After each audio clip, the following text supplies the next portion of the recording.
Tudo bem com vocês? Como é que vocês estão hoje? Estão já querendo a prova de vocês? Prova número 8. Ainda não pegaram, né? Mas a entrega vai ser amanhã, né? Na quinta-feira, naqueles horários lá que vocês já conhecem, né? Que todo mundo já está acostumado. E aí, caso alguém não consiga pegar quinta-feira, não se preocupe que eu vou conversar lá com o pessoal, tá bom? E outra coisa, gente, alguns alunos estão preocupados, né? Até conversaram comigo com relação a essa próxima prova, né? De sexta.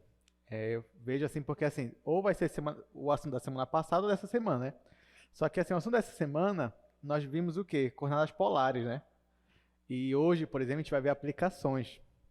Então vocês vão ver que a gente vai usar muito coordenadas polares, algumas vezes cartesianas, né? Bom, eu vou dar uma dica para vocês, tá? Se fosse focar em alguma semana, focava nessa de agora, tá? Segunda e quarta.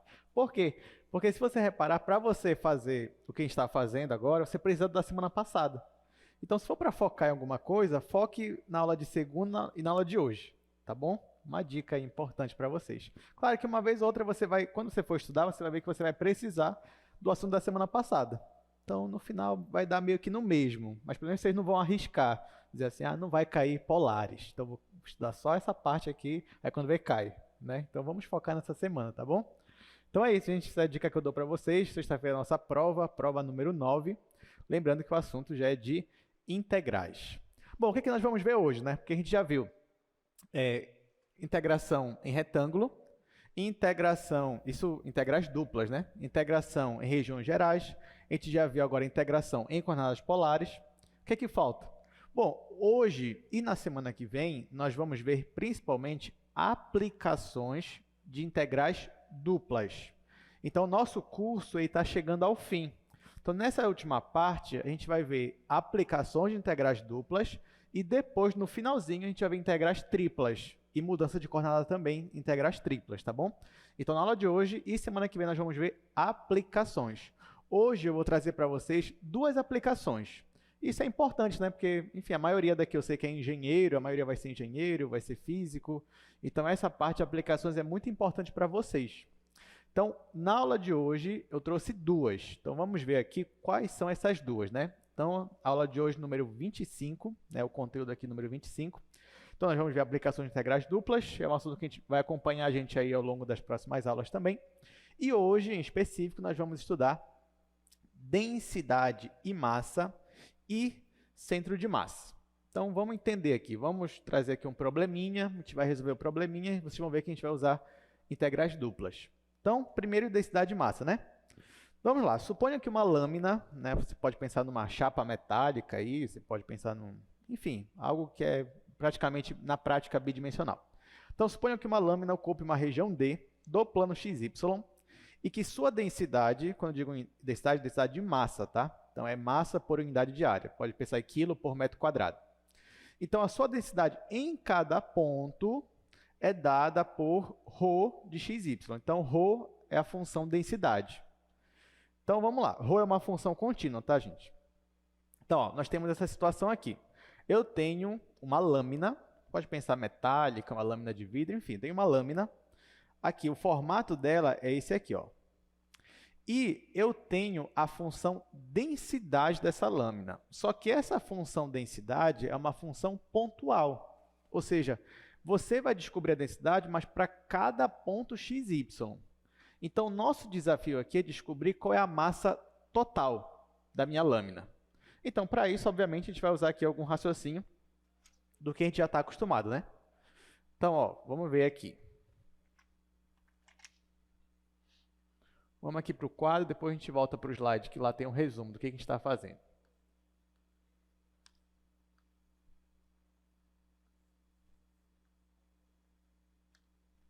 Então, vocês já entenderam qual é o nosso problema, né? Nós temos aqui uma lâmina. O formato dela é bidimensional.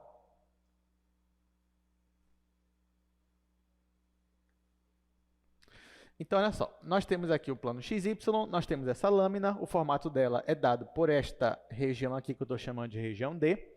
E a única informação que eu tenho sobre a lâmina, além do formato dela, que vocês estão vendo, né, é a densidade. Então, essa função densidade eu estou chamando de função ρ. Então, aqui, essa função ela me dá para cada ponto x, y, ela me dá uma densidade. Só que note que a densidade ela está variando ponto a ponto. Então, por exemplo, digamos que eu estou nesse ponto bem aqui. A densidade aqui é 1 kg por metro quadrado. Pode ser? Pode. Aí, só que nesse outro ponto aqui, a densidade é 5 kg por metro quadrado. Pode acontecer? Pode. E aí vem a dúvida, como é que você vai descobrir a densidade não, a massa total, se a densidade está variando em cada ponto? Né? Porque se a minha densidade fosse constante, a gente não tinha muito o que pensar aqui. Né? Imagina, eu digo assim, a minha densidade é constante.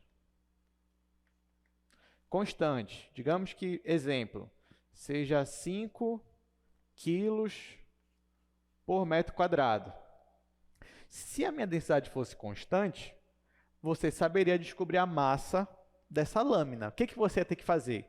Você ia descobrir a área da lâmina, descobriu a área. Digamos que a área deu, sei lá, 2 metros quadrados. E aí você quer descobrir a massa. O que você faria? Você multiplicaria a densidade, que é 5 quilos por metro quadrado, vezes 2 metros quadrados. E aí você ia ter 10 quilos. Então, isso seria o que você faria se a densidade fosse constante.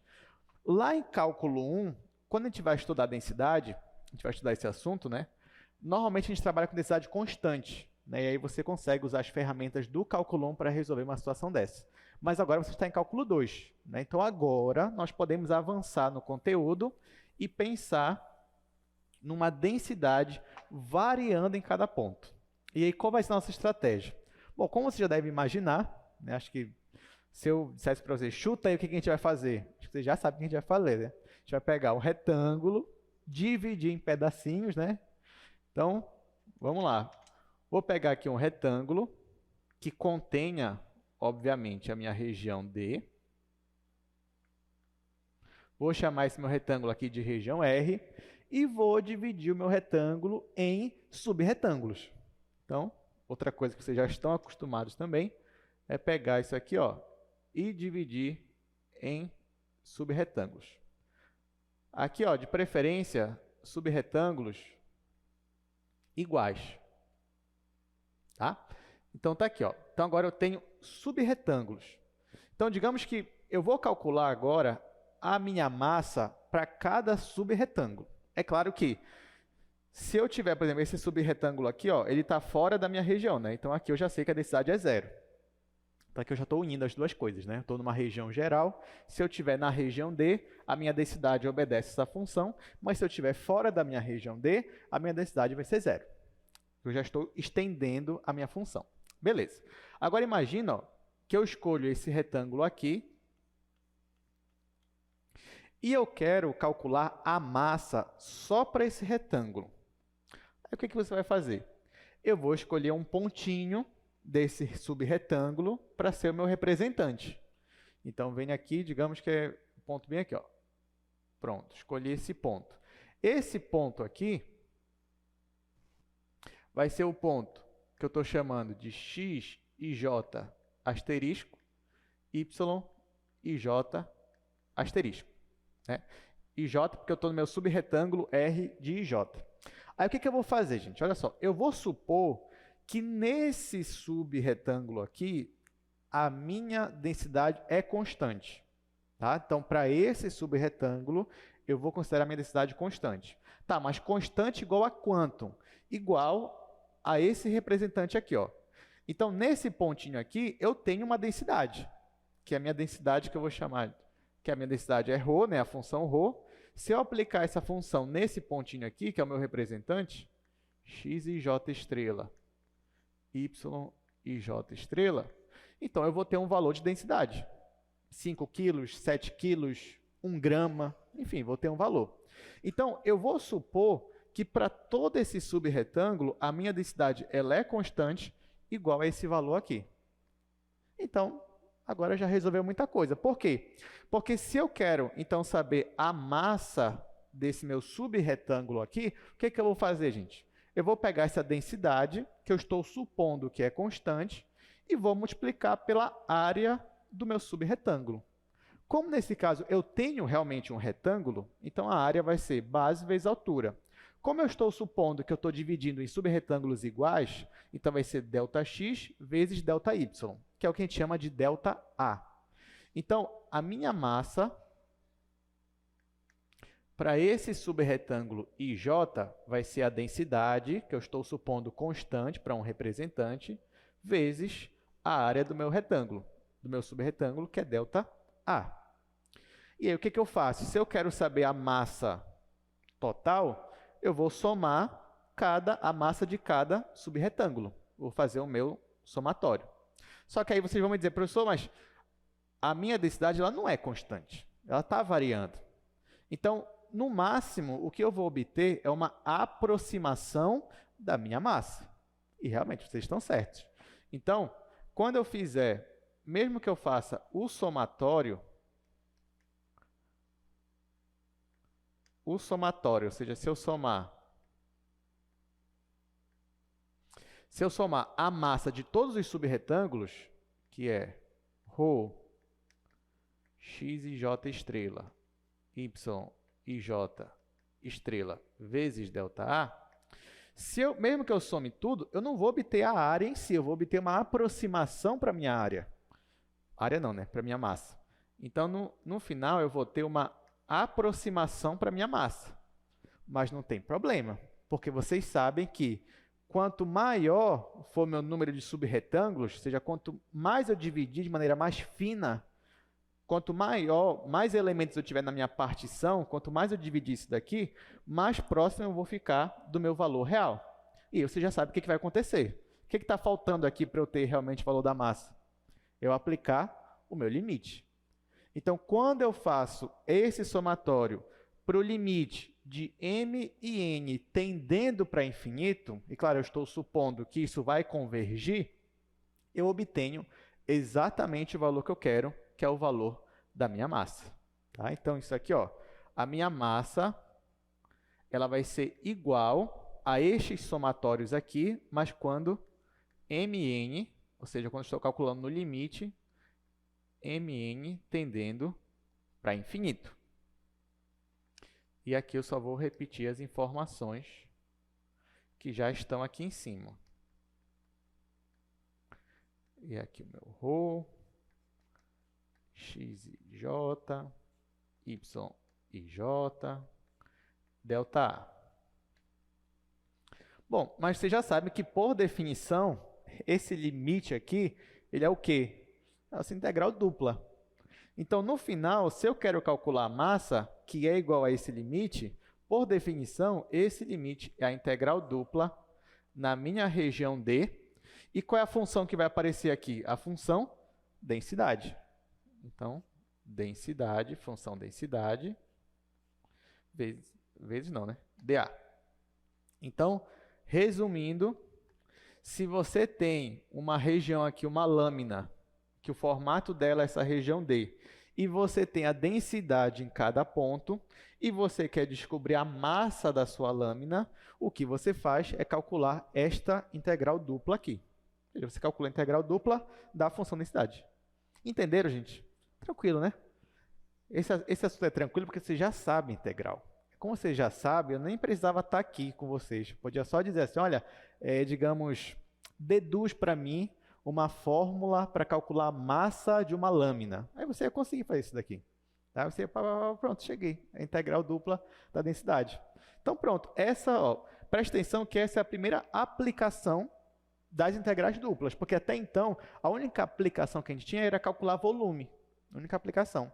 Então, agora você consegue ir além. Você usa a integral dupla para calcular massa de uma chapa, de uma lâmina. Gente, isso aqui é densidade de massa. Mas, por exemplo, é claro que isso aqui se aplica a qualquer tipo de densidade. Né? Por exemplo, densidade de carga elétrica. Então, você tem uma densidade de carga elétrica, que a função lá é um ρ, é uma outra função. A densidade de carga elétrica é 50 coulombs por metro quadrado. Né? Mas aí ela varia em cada ponto. Aí você quer saber a carga total. Calcula a integral dupla da função densidade de carga. É uma densidade de uma corrente elétrica. Tá, mas não é densidade? Densidade não é alguma coisa por metro quadrado, por área? Então, se você quer descobrir o total, você faz integral dupla daquela função densidade. Tá? Então, a gente vai aplicar aqui para densidade de massa, mas isso daqui serve para qualquer outro tipo de densidade. Então, pronto. Já foi entendido. Aqui eu só vou fazer um resumo aqui nos slides para vocês, mas a gente já vai aplicar isso aqui que a gente aprendeu.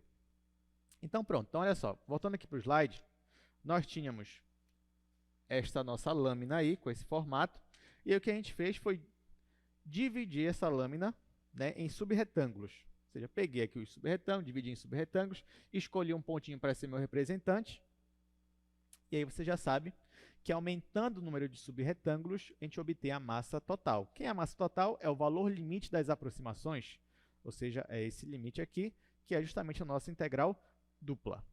E pronto. Sabendo disso, nós podemos resolver aqui os nossos problemas, né? Então, exercício número 1. Uma massa está distribuída sobre o disco, ó, esse disco aqui, de modo que a densidade é dada por esta função aqui. A densidade está em quilos por metro quadrado. Aí a pergunta é, determine a massa total. Ok? Então, é isso que a gente vai fazer agora. Então, como toda questão de integral, está nas aplicações, você vai ter que descobrir a região de integração, a função que você vai integrar e aplicar alguma técnica aí que você já sabe para achar o resultado.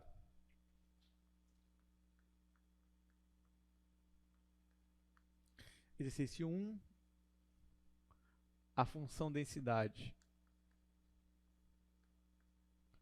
é a função raiz de x² mais y².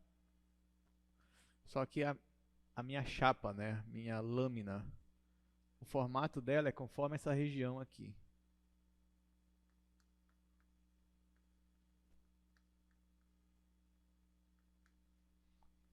x² mais y² menor ou igual que 1. Pronto. Então, vamos lá.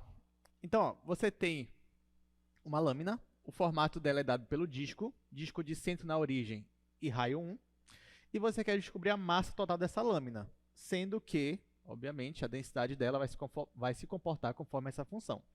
Então, primeiro passo, descobrir geometricamente quem é essa região aqui D. E aí você vem, você já lê aqui, né? E seu cérebro olha para isso aqui e ele já imagina o quê? A área lá, o discozinho na sua mente, né? Então, você já sabe. Você vem aqui, faz o plano cartesiano, faz aqui um disco, né? Faz uma circunferência aqui de raio 1. E a sua região D é justamente essa região aqui. Pronto. Você já sabe qual é a sua região. Se você quer a massa, né? Se você quer a massa, o que você vai fazer? Você vai integrar nessa região aqui a função densidade. É isso que você vai fazer. Então, ó, a minha massa vai ser igual à integral nessa região aqui, que estou chamando de região D, da função densidade, que é a função raiz de x² mais y². Então, quando você calcular essa integral dupla, você vai ter a sua resposta. Agora, pronto. Então, isso daqui, gente, o assunto de hoje ele termina aqui, assim, dessa parte de massa e densidade, né? Porque aqui a única coisa que a gente fez foi pegar aqui as informações. Ah, ele está me dando a densidade. A região é essa. Ele quer a massa, então a massa integral dupla nessa região para essa densidade. Acabou. E a partir de agora, o que você vai fazer? Você vai calcular a integral. Então, você já sabe qual é a região. Aí o que você vai pensar? Eu vou usar integrais, né, em coordenadas cartesianas ou em polares. Aí você olha, é um círculo, né? Aí você não vai pensar duas vezes. Você vai, é um círculo, é polar. Então, a gente vai usar coordenadas polares para resolver esse problema. Até porque isso aqui vai me dar um retângulo polar, que vai ficar muito fácil. Então, vamos lá. Então, já que eu vou usar coordenadas polares, eu quero descobrir o raio. O meu raio aqui está variando de quanto até quanto? De 0 até 1. Você tem pontos aqui onde o raio é 0, lembrando que o raio é a distância da origem para o ponto. Então, se você pega a própria origem, o raio vai dar 0. Então, 0. E ele vai até o valor 1. Então, você coloca aqui o valor 1. Hoje eu acredito que a gente ainda não vai ver uma função, uma região, onde o meu raio ele está variando conforme uma função de θ. Por exemplo, tem um problema famoso que é o problema da rosácea. Tem uma função que a figura dela é como se fosse pétalas de uma flor. E aí, quando você vai calcular a integral dupla dela, usando coordenadas polares, o seu raio ele não vai variar em constante, ele vai variar em funções. Só que isso a gente vai ficar para a semana que vem, quando a gente for ver integrais para calcular áreas, tá bom? Então, por enquanto, a gente ainda está bem, que aqui a gente só está caindo em retângulos polares aqui. Mas isso daí a gente ainda vai ver no curso, tá bom? Então, beleza. Até para você entender, né? Por que às vezes o raio ele vai variar conforme uma função, né? Quando é que isso vai acontecer? A gente vai ver, cena para os próximos capítulos. Tá, então pronto. Mas aqui realmente o raio vai de 0 a 1, vai conforme constante. A gente vai ver agora o θ. Bom, θ é meu ângulo, né? Então, a gente está indo de onde até onde, gente? De 0 até 2π. Né? Está dando uma volta completa aí. A minha região ela está dando aqui a volta completa. Então, meu θ está de 0 até 2π. Pronto. Então, já sei aqui o meu retângulo polar, então eu vou usar aqui coordenadas polares. Então, isso aqui vai ser igual. Como é um retângulo polar, eu escolho, né, se eu quero integrar primeiro em θ ou primeiro em r, tanto faz. Aqui eu vou integrar primeiro em θ. Então, se eu vou integrar primeiro em θ, então aqui vai ficar o raio. Então, o raio está indo de 0 a 1, o θ está indo de 0 a 2π. Aí aqui é a minha função. Só que eu vou deixar x aqui e y? Não. O x, ele é o quê? R cosseno θ. Então, aqui vai ficar R cosseno θ, tudo ao quadrado. Então, aqui vai ficar R, porque aqui eu já estou aplicando a mudança de variáveis. Então, o x na mudança, ele é R cosseno θ. Então, vai ficar R cosseno θ ao quadrado, porque o x aqui está ao quadrado. Aí, mais... Aí, no lugar do y, eu coloco o que ele é em coordenadas polares, que é R seno. Então, vai ficar R seno θ ao quadrado. Ó, aí, fecha aqui a raiz quadrada. Aí, eu vou integrar primeiro em dθ, depois em dr. Tá faltando alguma coisa aqui? O r, né? Então, sempre que você faz a mudança de variáveis para coordenadas polares, sempre vai aparecer o r. Ah, mas a minha função é constante. Não interessa, vai aparecer o r. Ah, mas a minha função é estrambólica. Vai aparecer o r. Sempre vai aparecer. Lembra que é nosso fator de correção. Tá? Ele é, na verdade, o determinante do meu jacobiano, matematicamente falando. Ok. Então, vamos resolver agora isso daqui. Ah, professor, complicou a minha vida. Não, gente. Se você fosse fazer coordenadas cartesianas, aí você ia ver o que era uma vida complicada. Tá? Mas aqui a gente está em polar, vocês vão ver que isso aqui vai nos ajudar. Então, aqui ó, vai ficar o quadrado de r e o quadrado do cosseno. Então, vai ficar r ao quadrado e cosseno ao quadrado. Então, isso aqui vai ser igual. Aí aqui só vou repetir. De 0 a 1, de 0 a 2π. Claro que para resolver o problema desse, tem que ter paciência, né? Fazer um pouquinho de cada vez. Raiz quadrada. Aí aqui vai ficar... Ó, aqui, gente, vai ficar r ao quadrado e cosseno ao quadrado. E aqui vai ficar r quadrado e seno quadrado. Então, já vou colocar o r quadrado em evidência. Já estão vendo que ele vai aparecer aí. Então, quando eu coloco o r ao quadrado em evidência, aqui vai ficar cosseno ao quadrado. Aí, mais, aí aqui vai ficar seno ao quadrado. Então, estou deixando assim. Aí, fecha aqui a minha raiz quadrada. Aqui fora tem um r. E eu estou integrando primeiro em θ, depois em r. Tá, por que eu quis deixar o r ao quadrado em evidência? Porque aqui dentro você tem isso daqui, né? E você já sabe pela identidade trigonométrica que isso aqui vale 1. Então, ó, aqui começa a facilitar a nossa vida. Ó. Isso aqui vale 1, pronto. Aí, o que sobra aqui? Sobra só raiz de r ao quadrado. Qual é a raiz de r ao quadrado? É módulo de r, né? Só que como, olha, o nosso limite aqui é de 0 a 1, então você pode deixar só r. Só r mesmo, tá bom? Então, vai ficar assim. Isso aqui é igual integral de 0 a 1, integral de 0 a 2π. Aqui dentro ficava raiz de r ao quadrado. Isso é módulo de r. Módulo de r, pelo intervalo de integração, vai ficar só r mesmo. Então, vai ficar r, né? Tudo isso aqui ficou só r, mas ainda tem esse r aqui, né? Então, r vezes r vai ficar r ao quadrado. dθ dr. Então, agora eu vou ter que resolver isso daqui. Gente, tem uma observação que eu queria fazer com vocês. Eu vou resolver isso aqui. Vou dar uma pausa aqui, só para fazer uma observação, que até, dependendo da integral dupla, vai nos ajudar essa observação. Então, eu vou querer continuar aqui, então eu vou fazer a observação para cá. é uma coisa que eu não cheguei a comentar com vocês ainda, acho que é importante para a gente saber.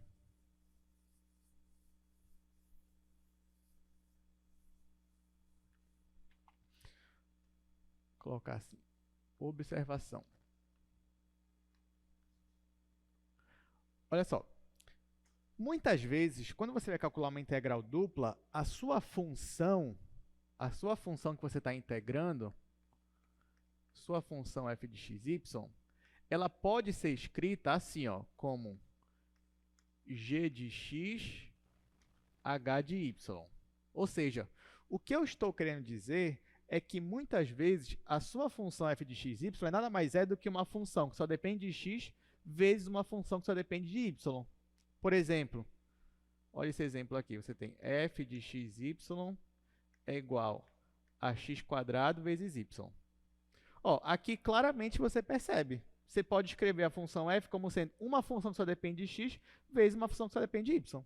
Nem sempre você pode fazer isso, né? Por exemplo, se você tem aqui f de x, y igual a x² mais y², ó, aqui já não dá, né? Porque você não tem uma multiplicação, você tem uma soma aqui, né? Enfim, mas muitas vezes a sua função f ela cai numa coisa assim, ou seja, é uma função vezes outra função, sendo que uma função só depende de x, outra função só depende de y. Entenderam o que eu estou querendo dizer aqui? Aí tá, quando isso acontece e você vai calcular a integral dupla, você pode resumir a integral dupla assim, ó. Digamos que você tem uma função f, que ela é desse jeito aqui. Aí eu vou fazer a integral dupla dela. Isso num retângulo, tá? Estou considerando um retângulo. Então, ó, quando eu vou fazer a integral dela em um retângulo, se eu estou no retângulo, então x está indo de a até b, y está indo de c até d. Da minha função, f de x, y. Se eu estou de a a b, então eu começo com x, depois com y. Mas como eu estou no retângulo, eu podia trocar isso aqui sem problema nenhum. Tá, só que a minha função f de x, y, eu posso escrever ela assim. Então, isso aqui vai ser igual a integral de c até d, integral de a até b, g de x, h de y, dx, dy. Olha só, eu vou começar integrando em relação a x. Só que essa minha função h aqui, ela não depende de x, ela só depende de y. Então, se eu estou integrando em x, ela para mim é o quê? É uma constante. Eu posso tirar a constante da integral? Posso, mas só dessa integral, não posso tirar de tudo. Mas pelo menos da primeira integral eu posso. Então, eu posso escrever isso aqui assim, ó. Isso aqui é igual a integral de c até d. Aí eu já tirei a minha função h, então o h ficou aqui fora. E aqui dentro ficou só a função g de x. Então, ficou integral de a até b, g de x, dx. E depois vou integrar dy. Então, aqui, ó. Olha o que eu fiz, né? Eu só tirei a minha função h aqui da primeira integração, já que eu estou integrando em relação a x, ela é constante, então ela saiu. E ficou assim. E aí, primeiro, eu vou ter que resolver essa integral. Só que eu pergunto para vocês, gente, olha o limite de integração. É de a até b, eu estou no retângulo. Então, quando eu calcular essa integral, vai aparecer o quê? Vai aparecer uma função de x. Quando eu calcular essa integral aqui completa, essa aqui que está no amarelo, vai aparecer uma função de x? O que é que vocês acham? Não vai aparecer. Por quê? Porque a integral é definida. Então, isso aqui vai me dar um número.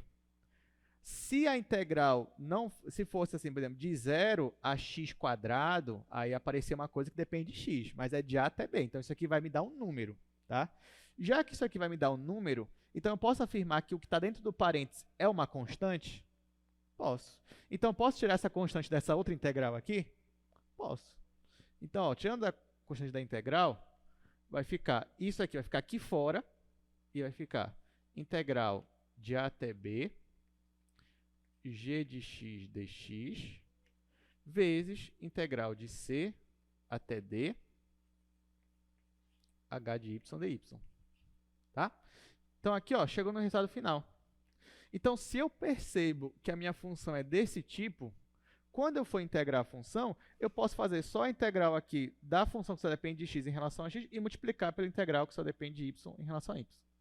Por exemplo, se a minha integral fosse isso daqui, ó, fazer aqui em cima, por exemplo, integral de 0 até 1, de 0 até 2, da função x² y dx dy. Ó, aí aqui de novo, eu tenho uma função que só depende de x vezes uma função que só depende de y. Na hora que você for calcular isso aqui, vai ser mais rápido você usar essa observação aqui. Porque como é que ficaria? Ficaria assim, integral, ó, o x está indo de 0 a 1, então vai ficar integral de 0 a 1 de x² dx vezes integral de 0 a 2 y dy. Então, isso aqui ó, vai acelerar nossos cálculos, porque é como se você estivesse calculando as duas integrais ao mesmo tempo. Aí vai facilitar para a gente, porque aqui vai ficar x² sobre 3, que vai ficar y² sobre 2, depois só substituir ao mesmo tempo nos dois, e aí você vai chegar no resultado mais rápido. Entenderam essa parte, essa observação? Pois é, mas isso aqui não é obrigatório. Ah, professor, eu não quero assim, quero fazer, não tem problema. Fique à vontade, tá bom? Mas para quem realmente compreendeu e entendeu que, dependendo da situação, isso aqui vai ser mais rápido, é melhor já seguir por aqui. Aí vocês vão ver que eu vou usar isso agora, ali. Tá, então vou apagar isso aqui é só um exemplo, mas a gente vai usar essa observação agora. Então, ó, voltando aqui para a nossa integral. Aqui, gente, o que eu posso dizer? Eu tenho essa integral aqui. Ah, e você pode dizer, ah, professor, mas aqui eu tenho uma função que só depende de r. Não tem uma função que depende de θ aqui. Não tem problema. Mas você não poderia dizer aqui que eu tenho r² vezes 1, não pode ter 1 aqui multiplicando, que está escondido ali? Então você pode dizer que o r é a função que depende de r, o 1 é a função constante que depende de θ, e eu vou aplicar aquela observação. Então, como é que vai ficar isso daqui? Ó?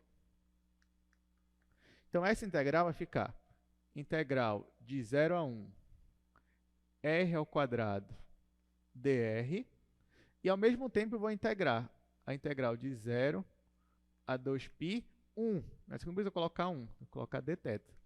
Aí eu vou calcular essas integrais aqui ao mesmo tempo. Então aqui, ó, a primeira vai ficar r³ sobre 3. r³ sobre 3. E aqui eu estou integrando de 0 até 1. Aí vezes, eu já integro essa daqui. Qual é a integral de 1? É o próprio θ. Então vai ficar θ, aí eu já vou aplicar aqui, ó, de 0 a 2π. Aí aqui, ó, quando eu aplicar para r igual a 1, vai ficar 1. Quando eu aplicar para 0, vai ficar 0.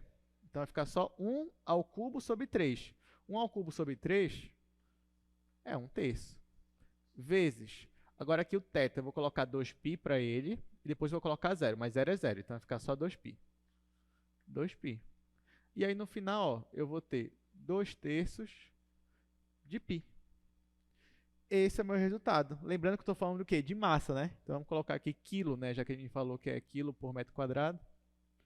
Então, ó, o nosso objeto, a massa dele é 2/3 de π, né? Quilos, né? E é isso. Aí, considerando que π é 3,14, isso daí vai dar... É uma massa pequena, na verdade, né? Que vai ficar aqui... Não, se bem que... não, enfim, vai dar essa massa aí. Eu ia dizer, vamos considerar π aproximadamente 3, só que isso aí, matematicamente falando, é uma coisa assim que dói no coração. Então, deixa π mesmo, 2/3 de π, pronto. Vai dar mais ou menos uns 2, alguma coisa de quilos. Ok, tudo certo? Tudo tranquilo até aqui? Né? Deu para entender? Então, vamos para o próximo. A gente vai fazer só mais um exercício e eu já quero pular já para o próximo assunto, porque agora você já entendeu que aqui é só integrar as coisas, né? Então, ó, exercício 2. Uma massa está distribuída em uma chapa triangular com vértices 1, 0, 1, 1 e 0, 1, de modo que a densidade é dada por esta função aqui. Essa função é medida, né, a densidade em quilos por metro quadrado. Determine a massa total. Então, a mesma coisa, só que eu vou aproveitar para trazer uma outra região. Isso aqui a gente até aproveita para revisar o que a gente já estudou até aqui, né? Então, vamos lá. Vou passar aqui para o primeiro quadro.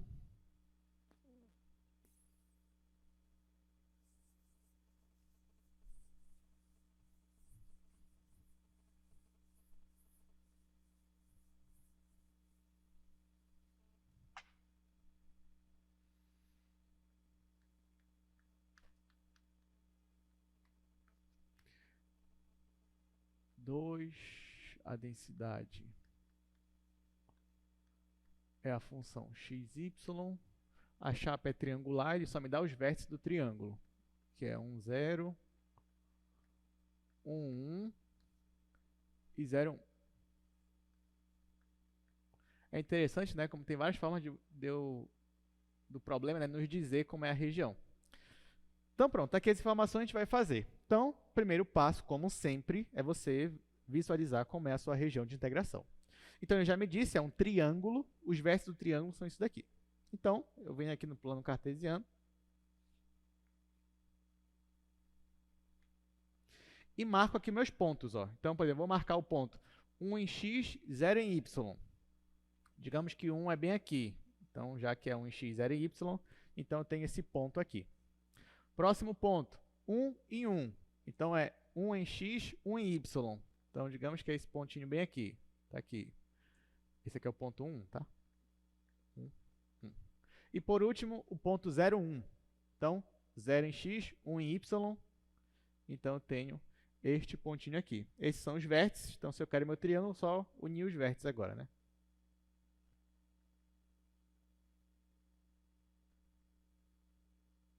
Pronto. Então, essa daqui, ó, é a minha região. Aí você fala, beleza, é uma região fácil, né? É fácil mesmo, um triângulo e tal. Tá, então agora eu vou integrar. Vou integrar aqui, eu já sei, eu quero a massa, né? Então, se eu quero a massa, eu vou integrar nessa região aí, posso chamar de região D. A minha função é xy dA. Aí você fala, pronto. Aí agora você vai colocar aqui, ó, os limites de integração. Aí você fala, e agora, quais são os limites? Eu sei que é um triângulo. Posso colocar só um triângulo aqui? Não. Como é que eu vou fazer? Então, ó, nós vamos ter aqui que interpretar essa minha região aqui. É claro que essa região não é um retângulo, não é uma região triangular, mas é uma região geral. E a gente sabe trabalhar com isso. Essa região aqui, ela seria tanto do tipo 1 quanto do tipo 2. Então, eu vou interpretar ela como uma região do tipo 1. Tá? Se eu vou interpretar numa região do tipo 1, então eu estou dizendo que o meu y ele está entre duas funções. Então, a gente vai caminhar de baixo para cima. Onde começa o meu triângulo? Ele começa nesta reta aqui, ó. Ele começa nessa diagonal aqui do meu triângulo. Então, o meu triângulo ele começa aqui. Se eu for caminhar de baixo para cima, eu vou começar por aqui, nesse ponto. Aí você tem que saber, nessa diagonal aqui do meu triângulo, que função é essa? Eu posso descrever essa diagonal como uma função que depende de x? Pode. Como é que você vai fazer isso? Ó, você já sabe que essa função é uma reta, né? Crescente ou decrescente? Decrescente. Você tem dois pontos dessa reta? Tem. Se você tem dois pontos de uma reta, você consegue dizer qual é a função. Né? Porque uma função afim, uma reta é uma função afim. Se você tem dois pontos, você consegue descobrir quem é o A e quem é o B. Vocês lembram disso? Vocês fizeram muito isso, né? Então, por exemplo, que esse ponto aqui é o ponto 0 em x, 1 em y. Esse ponto aqui é o ponto 1 em x e 0 em y. Você já sabe que toda reta, ela corta o eixo y, onde, gente? Ela corta, você tem aqui, ó, você tem uma função afim, ó. Você já sabe que essa função aqui é uma função afim, ó. Então, a função é assim, f de x, y, colocar g só porque eu já usei o f. G de x é igual a x mais b, né? Aí você já sabe que uma função afim, que é uma reta, ela corta o eixo y no A ou no B? No B. É só você fazer x igual a 0. Quando você faz x igual a 0, sobra o B. Então, você já sabe que o B aqui é 1. Então, você já descobriu que essa função é A vezes x mais 1. Só falta descobrir quem é o A. Para você descobrir quem é o A, basta você usar esse outro ponto aqui, ó. Ele me diz que quando x é 1, quanto é o meu g de x? Quando x é 1, quanto é o y? Esse pontinho aqui está me dizendo que quando x é 1, quanto vale y? 0. Então, você substitui aqui, ó. Então, ó, se o meu x, vou colocar aqui, eu vou apagar depois, gente, que isso aqui eu ainda vou usar. Então, ó, para o ponto, quem é o ponto? x1, y0, você substitui aqui. O y é 0, então eu vou zerar. O x é 1, vai ficar a mais 1. E assim você descobre quanto vale o a, quanto vale seu coeficiente angular. O coeficiente angular vale menos 1.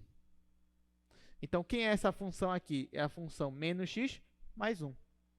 Deu para relembrar como é que você descobre? Então, se você tem dois pontos de uma reta, você descobre qual é essa função. Tá? Basta você usar os pontos para descobrir quem é o coeficiente, quem é o a e quem é o coeficiente aqui a. O a está aqui, né? Quem é o b e quem é o coeficiente a. Tá? Você usa os dois pontos e descobre. Então, pronto.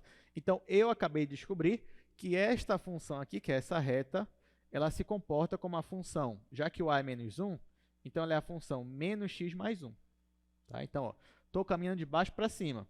Caminhei de baixo para cima, bati aqui nessa função. Que função é essa? É a função menos x mais 1.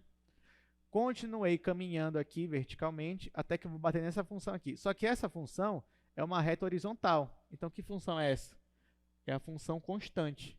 Como é a cara dela? Y igual a 1, que aqui é 1. Então, na verdade, ó, vou colocar aqui para vocês. Vou fazer esse aqui de amarelo. Vou fazer a outra aqui de outra cor. Vou pegar essa cor aqui.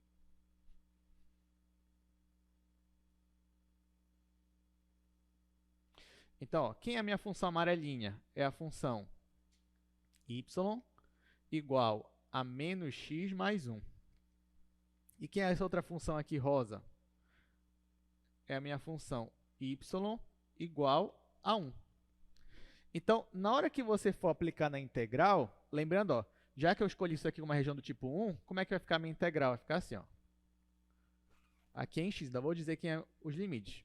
O meu y, ele está variando dessa função aqui, que é menos x mais 1. Você coloca aqui menos x mais 1. Ela que é a função que está aqui embaixo da minha região. E a minha função de cima é a função y igual a 1.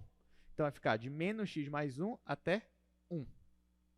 Agora que você escolheu olhar essa região como tipo 1, o x, você coloca ele entre as constantes mesmo. Porque o y já variou, o y já varreu aquela região onde a função é 0. Então, agora, para o x, vai ficar entre constantes mesmo. O x está entre quanto em quanto? 0 e 1. Então, você vem aqui e coloca 0 até 1. Tá? Quem é a função? A função é x, y.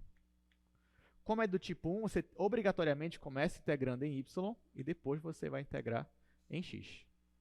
Entenderam, gente? Beleza.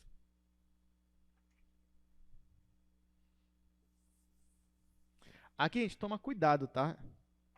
Ó, professor, eu percebi que essa função aqui, ó, ela depende de y. Então, vou separar isso aqui em duas integrais e calcular. Calma, cuidado, porque isso aqui já não é mais um retângulo. Então, se você for querer separar em duas integrais, você vai ver que uma vai dar um número e a outra vai dar uma função. Você vai dar errado. Daqui tem que sair um número, tá bom? Então, aqui vá com calma. Se não é um retângulo, então você faz primeiro em relação a y, depois faz em relação a x. É por isso que até eu ainda pensei duas vezes antes de eu fazer a observação. Mas como eu sei que, dependendo da situação, vai nos ajudar, aí eu falei, não, melhor fazer. É melhor ensinar mesmo tudo e pedir para o aluno ter cuidado na hora que for integrar, tá? Então, vamos lá. Vamos integrar primeiro em relação a y. Então, o x aqui se mantém constante e o y vai ficar y ao quadrado sobre 2. Então, isso aqui vai ficar integral de 0 a 1, x, aí o y é y ao quadrado sobre 2. E aqui eu estou integrando de menos x mais 1 até 1. No final, eu vou substituir por dx. Ó, por isso que eu não podia jogar logo aqui e integrar em relação a x, porque daqui ainda vai sair uma outra função que depende de x, tá? Então, vamos lá. No lugar do y, eu vou colocar 1. Então, aqui vai ficar integral de 0 a 1. Já coloco um colchete aqui que provavelmente eu vou precisar. Ó, no lugar do y, eu vou colocar 1. Então, vai ficar 1 ao quadrado sobre 2. Então, vai ficar 1 sobre 2. Aí, menos. Agora, no lugar do y, eu vou colocar menos x mais 1. Então, vai ficar menos x mais 1 ao quadrado sobre 2 também. E aqui eu vou integrar em relação a x. Tudo bem. Na verdade, o que eu poderia fazer, esse sobre 2 já tirava daqui, tá, gente? Ó, porque esse sobre 2 é constante, então já tirava o sobre 2 daqui e já colocava ele aqui na frente da integral. Poderia ter feito isso desde aqui. Como eu não fiz, ele acabou aparecendo aqui. Mas se eu colocar ele em evidência, eu ainda consigo tirar ele daqui, tá bom? Eu vou fingir que eu fiz isso aqui, tá bom? Vocês já me entenderam. Então, deixa eu marcar aqui o asterisco, eu vou continuar aqui no segundo quadro.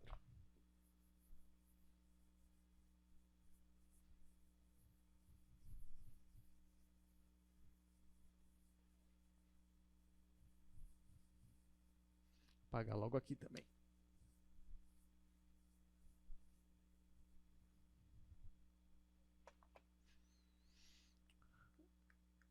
Então vamos lá. O sobre 2, eu coloco em evidência, tiro ele logo da integral, já que ele é constante. Vai ficar 1 sobre 2, integral de 0 até 1. Aí bem aqui, ó, gente, esse sobre 2 eu já tirei, ele ficou para cá. Então aqui vai ficar 1 menos isso daqui, né? Então eu vou desenvolver isso daqui. Menos x mais 1, a mesma coisa, para nem confundir a gente, ó, vou colocar assim, 1 menos x, tá? Só para não confundir. Aí, aqui vai ficar 1 menos, aí eu vou desenvolver. O quadrado do primeiro, que é 1, deixa eu colocar aqui entre colchetes. Aí, menos 2 vezes o primeiro pelo segundo, mais o quadrado do segundo. E aqui eu ainda vou ter que integrar em relação a x. Aí, esse menos vai mudar o sinal de todo mundo. Então, isso aqui vai ficar igual a meio, integral de 0 a 1. Vamos lá.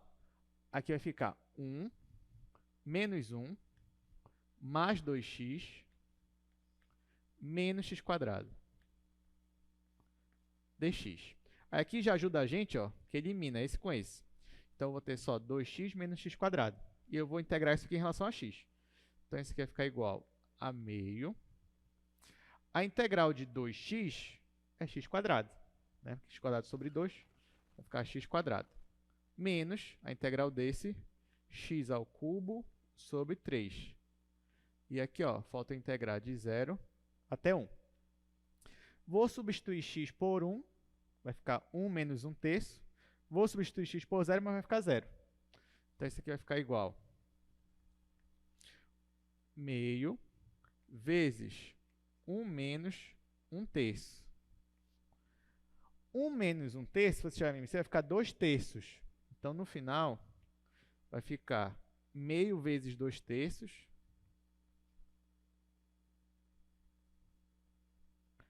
que vai ser igual a 2 sobre 6, né? Que aqui eu posso logo cortar.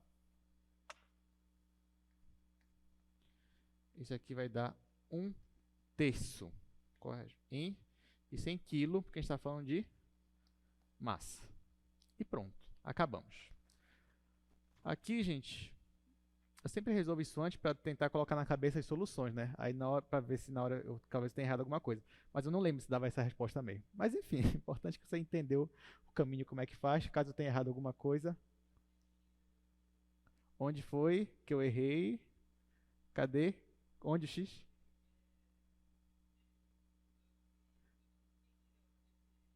Ali eu sumi com ele, né? É verdade, tá aí, ó. Sabia que eu tinha errado alguma coisa. Aqui, gente, ó. Esse x que estava aqui pronto para multiplicar, ali eu sumi com ele, sequestrei ele, né? Não apareceu, eu tenho que colocar ele ali. Por isso que eu digo, façam com calma, né? Porque mesmo eu fazendo com calma que eu estou errando. Ó, eu vou apagar esse daqui. Bem que eu estranhei mesmo, às vezes eu não lembro exatamente a resposta, mas eu olhei assim, quando vou dar a resposta, eu falo, ah, tá, era essa. Eu olhei 1 terço, não lembro de ser 1 terço. Eu acho que vai dar 8 terços, se eu não me engano, isso daqui. Tá, vamos lá. Então, aqui eu sumi com o x, né?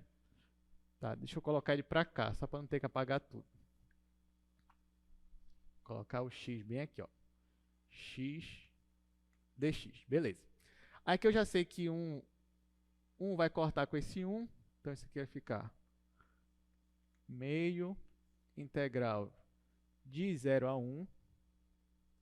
E aqui vai ficar x quadrado menos 2x, né? Porque eu cortei esse 1. Opa, já errei. 2x menos x quadrado.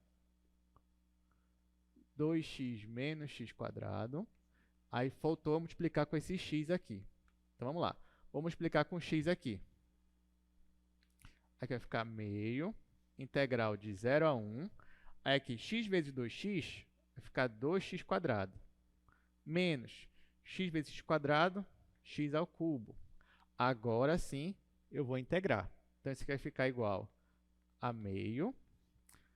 Aqui, 2/3 de x ao cubo, menos x² sobre 4. E aqui eu estou integrando de 0. Eu integrei de 0 até 1. Então, você já sabe, quando eu colocar 0, vai ficar 0. Então, vou colocar só 1 mesmo aqui. Isso aqui vai ficar meio. Aí aqui vai ficar 2/3 menos 1/4.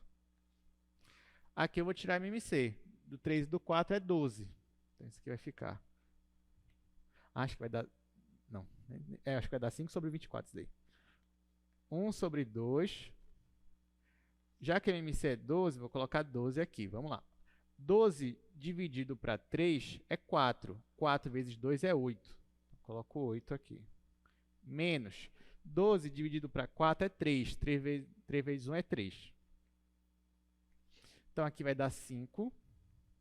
5 sobre 24. Agora sim. Pronto. Agora sim, essa é a resposta mesmo. Então, 5 sobre 24. Vocês entenderam o que foi que eu esqueci, né? Só de multiplicar o x ali no final, mas depois que eu multipliquei, pronto, cheguei no resultado. Então é isso mesmo. Obrigado, viu, gente? Obrigado aí. Sempre fiquem atentos mesmo que nessas questões de integral, é um detalhezinho que você se perde no caminho já o era. Né? Então por isso que é bom sempre dar uma revisada. Pronto, então é isso daí. Vamos para o próximo assunto agora. Olha só. Agora, gente, a gente vai falar sobre uma próxima aplicação que é centro de massa. Tá bom? Para eu falar de centro de massa com vocês, eu precisaria que você já tivesse pelo menos uma introdução, quando eu falo de momento e de centro de massa, pelo menos no caso unidimensional. Eu acredito que a maioria aqui não teve essa introdução. Tá? Dependendo do tempo, né, às vezes a gente consegue, até mesmo dar em cálculo 1, o professor consegue chegar nesse assunto, mas esse é o último assunto, então muitas vezes a gente não consegue chegar, né, por conta mesmo até dos dias letivos. Então, como eu sei que vocês não tiveram essa aula, eu vou fazer bem uma introdução e depois a gente vai entrar de como fica no cálculo 2, tá bom?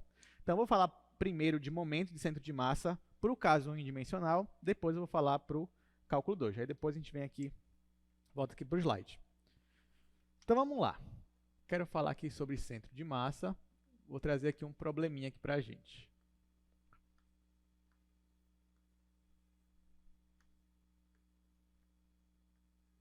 Olha só, gente. Digamos que você está numa gangorra, você tem uma gangorra. Então, você está aqui, ó. Essa gangorra, eu vou considerar ela um objeto unidimensional. Então, vai ser só uma reta aqui, tá?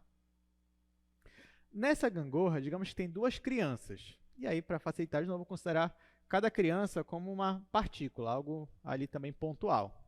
Então, imagina que tem uma criança posicionada nesta posição bem aqui, por exemplo. Essa criança tem uma massa. Então, vou colocar aqui essa massa como M1. E tem outra criança posicionada bem aqui. Vou dizer também que a massa dela é M2. Vamos dizer que a primeira criança tem 20 quilos. Então, vou colocar aqui igual a 20 quilos. A segunda, vamos dizer que ela já é mais velha, então ela tem 40 quilos. Pronto. E aí, a gente vai posicionar aqui o apoio da gangorra onde a gente quiser. Mas o objetivo em si era posicionar de modo que a gangorra ficasse em equilíbrio. Aí, digamos que a gente não faz ideia onde colocar. Aí, digamos que você fala assim, então eu vou colocar aqui no meio termo entre elas. Então, digamos que você vem, coloca o apoio bem aqui. Pronto, nosso apoio está bem aqui. Aí, digamos que aqui está no meio termo, então está na mesma distância, daqui para cá. A distância daqui para cá, vamos dizer que é 1,5. Isso aqui em metro. 1,5, 1,5. Aí eu quero saber se essa gangorra ela vai ficar em equilíbrio ou não. colocando essa posição bem aqui, nesse pontinho aqui. Para eu saber isso, eu vou calcular o momento do meu sistema. O que é o momento? Aqui para a gente hoje, momento é quando você faz o somatório da massa da sua partícula vezes a distância até ali o seu referencial, seu ponto ali de referência, tá bom? Então, eu vou chamar esse ponto aqui de 0 e eu quero calcular o momento em relação a esse ponto. Isso daqui eu vou ter que fazer o somatório, mas eu vou ter que respeitar, porque se uma pessoa estiver do lado direito, então eu vou considerar a distância positiva. Se estiver do lado esquerdo, negativa. Ou poderia fazer o contrário também, né? Muitas vezes o momento ele depende da rotação. Por exemplo, se você ia rotacionar nesse sentido para cá, anti-horário, muitas vezes é o positivo. Para cá, o horário é o negativo, digamos assim. Então, vamos considerar horário negativo, anti-horário positivo. Então, por exemplo, no caso dessa criança aqui, do M2, ela faria, digamos, isso aqui rotacionar no sentido horário. Então, vamos considerar que a posição dela é negativa, digamos assim. Então, vai ficar menos 40, que é a massa dela, vezes a distância, 1,5. Já essa outra criança aqui, ela está fazendo meio que girar no sentido anti-horário. Então, seria positivo. Então, aqui ficaria mais 20, que é a massa dela, vezes 1,5. Quando eu faço essa conta aqui, o meu momento ele vai dar negativo, né? Pode reparar, aqui vai ser menos 40 mais 20, aqui você poderia colocar 1,5 em evidência, ia ficar menos 20 vezes 1,5, ia ficar menos 30. Então, aqui, ó, o nosso momento ia ficar menos 30. A unidade, gente, se eu estou multiplicando massa vezes distância, é quilômetro. Se o meu momento deu negativo, se não deu nulo, quer dizer o quê? Que a minha gangorra está em equilíbrio? Não está. Nesse caso, ela está tendendo a rotacionar no sentido anti-horário, ou no sentido horário, né? Horário negativo. Ou seja, porque essa criança aqui, ela que está, superando essa daqui. Aí você vai dizer, ah, professor, mas a outra criança é mais velha, tem 40 quilos, ela sempre vai ganhar. Não necessariamente. Então, será que existiria uma outra posição aqui da minha gangorra que eu ia conseguir fazer com que ficasse em equilíbrio? A resposta é sim. Então, na verdade, ó, aqui, se eu pegasse a gangorra, o apoio dela e trouxesse meio metro para cá, porque tem dois jeitos, né? Ou você pega o apoio da gangorra e traz meio metro para a direita, ou, o que seria mais fácil, se a gangorra já está construída, é você andar as crianças meio metro para a esquerda. Tá? Mas vamos dizer que eu posso tirar o apoio e trazer para cá, para a direita. Se eu fizesse isso, ó, de alguma forma, ou trazendo o apoio, ou trazendo as crianças, ou seja, se eu colocasse elas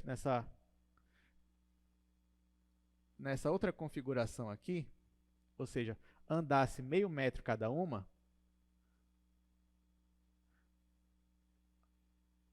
aqui.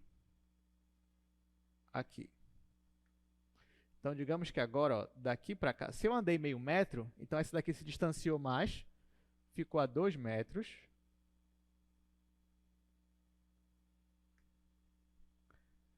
E essa daqui se distanciou menos, né? Ficou mais perto, ficou a 1 metro.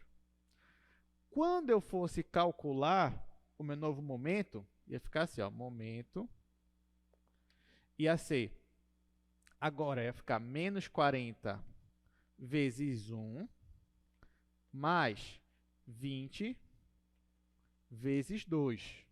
Nesse caso aqui, o momento ia ser 0. Ok? Toda vez que o momento dá 0, é porque naquele ponto de apoio lá onde você colocou, ou se você mudou o ponto de apoio, ou se você mudou aqui a massa, enfim, aquele ponto é o que nós chamamos de centro de massa. Tá? Então, esse novo ponto aqui, ou seja, esse novo pontinho aqui, ele é o meu centro de massa, que eu vou chamar de x barra. Então, toda vez que isso aqui está em equilíbrio, eu vou chamar esse ponto aqui, ó, de x barra. Ok? Nesse caso aqui, você percebe que não estava em equilíbrio. Como eu falei, por quê? Porque o centro de massa aqui, ó, ele está a meio metro afastado. Ou seja, se você pegasse esse apoio e trouxesse ele meio metro para cá, neste ponto aqui, meio metro, ia deixar em equilíbrio. Então, nesse caso aqui, se a gente fosse calcular o centro de massa, o centro de massa está meio metro para cá. Né? Então, o centro de massa está para cá, que é quando eu coloquei isso aqui para cá. Entenderam, gente? Beleza. Então, eu quero que vocês entendam o seguinte. Você tem um sistema de partículas lá e você calcula o momento do seu sistema. O momento, ele deu negativo, deu positivo, ele não deu nulo. Porém, existe um centro de massa ali. Então, se você, nesse caso aqui, ó, você calculou o momento, não deu zero, mas você pode o quê? Você pode pegar cada partícula e deslocar o valor do centro de massa, que aqui eu não disse que o centro de massa estava meio metro. Então, se você pegar cada partícula e deslocar meio metro, agora você vai ter o quê? Você vai ter o equilíbrio. Então, resumindo, olha o que eu quero fazer aqui, tá?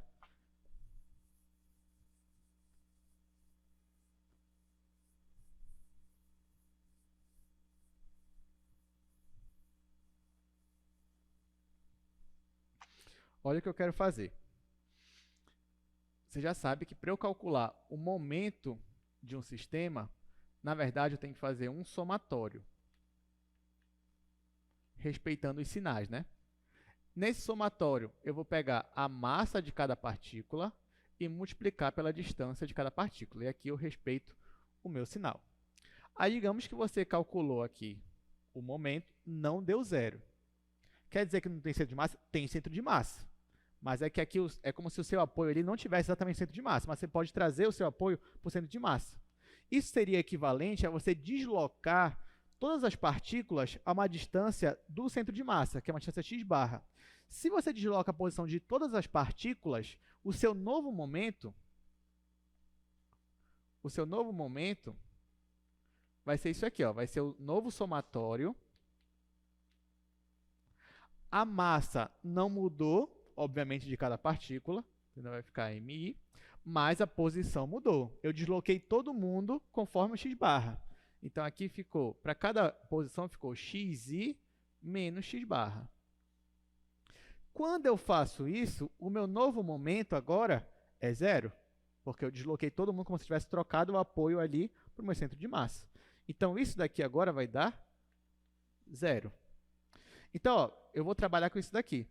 Eu vou aplicar aqui algumas propriedades de somatório. Então, por exemplo, isso daqui é equivalente a eu pegar somatório. Aí aqui eu vou multiplicar mi vezes xi menos o somatório, que eu só estou distribuindo, essa é uma propriedade. Não vou usar m, é melhor usar n, porque m já é a massa, né? Só por questões aqui teóricas. Deixa eu colocar aqui n. Colocar aqui. Aí aqui tem n, mi, x barra. Igual a zero. Tá? Então, aqui, ó, continuando, eu posso colocar isso aqui no outro membro. E aqui vai ficar somatório de 1 até m, n, não é m, mi x barra igual ao somatório de 1 até n, mi xi. Só que x barra é uma constante, é um centro de massa. Então, posso tirar isso aqui do somatório. Se eu tirar do somatório, vai ficar ele vezes esse somatório aqui. E eu passo para lá dividindo. Então, no final, ó, o meu x barra ele vai ser igual ao somatório de 1 até n, disso daqui, que é mi xi, dividido pelo somatório só das massas.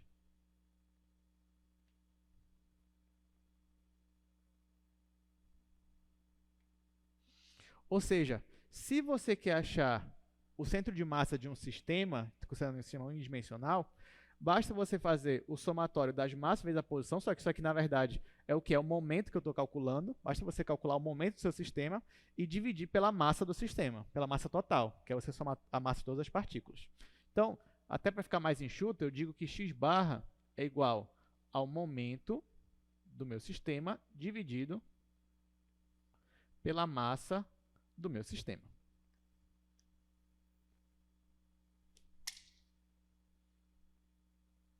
Só ajeitar aqui. Entendeu essa dedução, gente? Então, ó, agora eu vou usar fortemente isso daqui, só que eu vou generalizar para o cálculo 2. Mas antes de eu ir para o cálculo 2 em si, vamos imaginar que eu tenho um sistema de partículas, mas essas partículas estão agora no plano cartesiano. Como é que seria? Só que agora eu já vou pular muita coisa, né?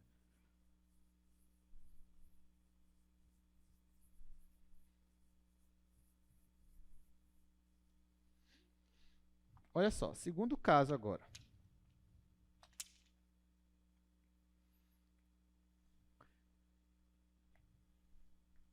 Digamos agora que eu tenho um sistema ainda de partículas, só que elas estão espalhadas pelo plano cartesiano.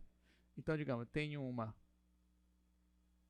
bem aqui, vou chamar de partícula número 1. Tenho outra bem aqui, vou chamar de partícula 2. E eu tenho outra bem aqui, vou chamar de partícula 3. Agora, gente, quando eu for calcular o momento para esse sistema, eu vou ter dois eixos de referência. Eu vou ter o eixo x como referência, mas eu também poderia usar o eixo y como referência, porque cada pontinho está afastado tanto do eixo x quanto do eixo y um certo valor. Então, nesse caso aqui, eu tenho dois tipos de momento. Eu tenho um momento em relação ao eixo x e eu tenho um momento em relação ao eixo y. Então, digamos que eu fosse calcular aqui o momento em relação ao eixo x. O que eu estou querendo dizer?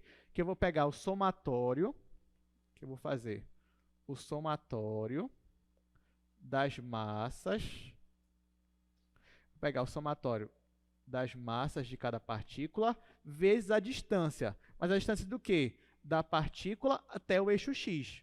Se eu vou usar a distância da partícula até o eixo x, eu vou usar o valor x dela ou o valor y dela? O que vocês acham? Olha lá, se eu tenho essa partícula aqui, eu quero calcular o momento dela em relação ao eixo x. Então, o que eu faço? Eu pego a massa dela vezes a distância dela para o eixo x. Só que a distância dela para o eixo x é o quê? É o valor dela em x ou em y? Em y, né? A distância vertical dela. Então, para eu calcular o momento em relação a x, eu faço o somatório das massas vezes o valor de y, que é a distância vertical. E se eu quiser o momento em relação a y, eu faço o somatório dos momentos, isso aqui é a massa, vezes x. Por quê? Porque em relação ao eixo y, a distância delas é a distância horizontal. Então, é a distância aqui que é o valor em x. Ok? Nesse caso aqui, obviamente, como eu tenho em relação a x e eixo y, então eu posso calcular, digamos, se eu quero o centro geométrico, não, isso também conta, mas é outra coisa. Se eu quero o meu centro de massa, como eu estou definindo, então eu vou ter que calcular o centro de massa, vai ser um par ordenado. Vou ter que calcular o x barra e o y barra, usando aquela fórmula lá. Então, aqui, o meu x barra, por exemplo, ele vai ser o meu momento em relação ao eixo y, né? Porque em relação ao eixo y, que eu estou calculando aqui, que eu estou usando a distância horizontal, dividido pela massa do meu sistema, massa total. E se eu quero o y barra, isso aqui vai ser o momento em relação a x, dividido pela massa total. E aí esses dois aqui, o x barra e o y barra, é o que nós vamos chamar de centro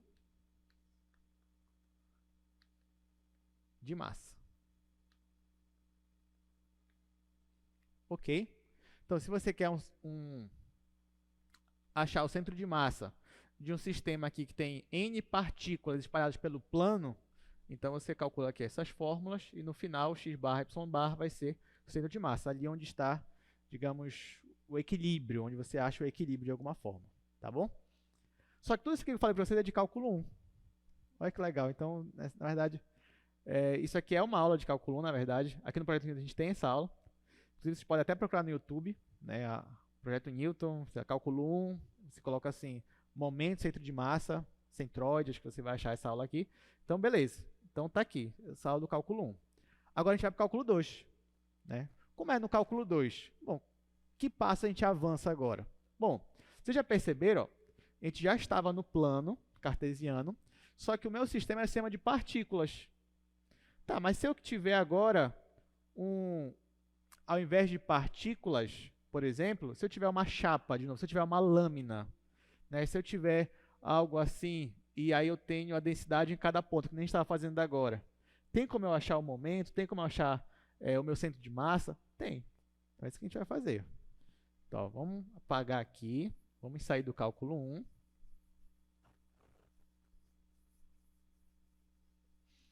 Vamos voltar para o cálculo 2. Olha que legal. O cálculo 2 aqui vai ser mais interessante.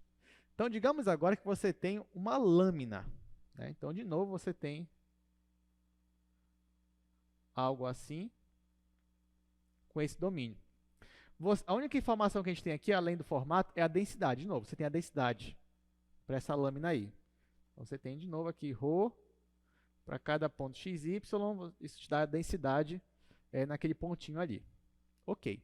Só que agora, o nosso objetivo é calcular o centro de massa desta lâmina aqui. O centro de massa desse objeto, ou seja, é aquele ponto onde você pode considerar que toda a massa está concentrada. Mas como é que você vai fazer se você só sabe com partículas espalhadas e segundo que você tem a densidade variando aqui em torno dele? Aí lá em cálculo 1 a gente calcula para a densidade constante, só agora você tem uma densidade variável. E o que a gente vai fazer? Você já sabe o que a gente vai fazer. Né? Vocês não sabem onde a gente vai chegar, mas vocês sabem o que a gente vai fazer. O que a gente vai fazer? Pega um retângulo, coloca o domínio dentro do retângulo, divide em subretângulos.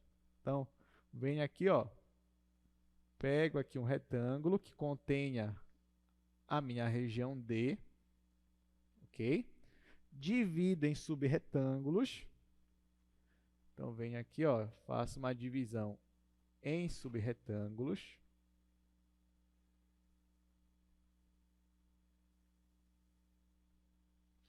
E vou calcular, na verdade, para eu achar o centro de massa, eu teria que achar o quê? Eu teria que achar, na verdade, o momento total do meu sistema, né? Porque o que é o centro de massa? É o x barra e y barra. Só que o que é o x barra? É o momento do meu sistema em relação a y dividido pela massa do meu sistema. O que é o y barra? É o momento do meu sistema em relação a x, o eixo x, dividido pela massa. Né? Então, a primeira coisa que eu tenho que calcular aqui é como é que eu acho o momento, né, para cada subretângulo. Então, vamos lá. Então, olha o que eu vou fazer. Vamos considerar que eu estou nesse retângulo bem aqui, RJ. Aí, mais uma vez, eu vou escolher o quê? Um pontinho nele. Então, escolhi esse meu pontinho aqui. Você já sabe que esse pontinho aqui é o ponto x, ij, estrela, y, ij, estrela. Mas está ali, escolhi o meu pontinho. Aí, o que eu vou fazer, gente? Vamos lá.